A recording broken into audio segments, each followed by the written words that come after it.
Okay, so if you were talking to the average person that has been missold on their car finance agreement, what are some of the things that they can do? Okay, so number one, you need to remember all of your car registrations. That would be number one. Number two, ideally, you know who the lenders were. So if you had a Audi, it was probably with Audi Finance. If you had a Mercedes, it was probably with Mercedes-Benz Finance. Number three would be to check to see whether you've got the actual car finance agreements. So you can usually do this by going to your email inbox and typing in the make of your car or typing in the registration of your car. That would usually bring up a list of all of the agreements that you entered into, so you can download them. And number four would be making a complaint. So whether you want to make that complaint on your own, it's an easy process to do. There's a standard letter that you can send off.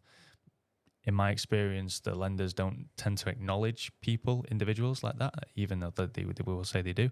And then number five would be, if you choose to, and it is optional, would be to contact someone like Sentinel Legal.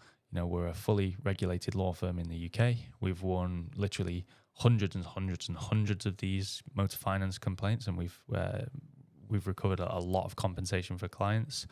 So yeah, just picking the right legal representative for you to make the claim on your behalf, pull the money back, and then send it across to you.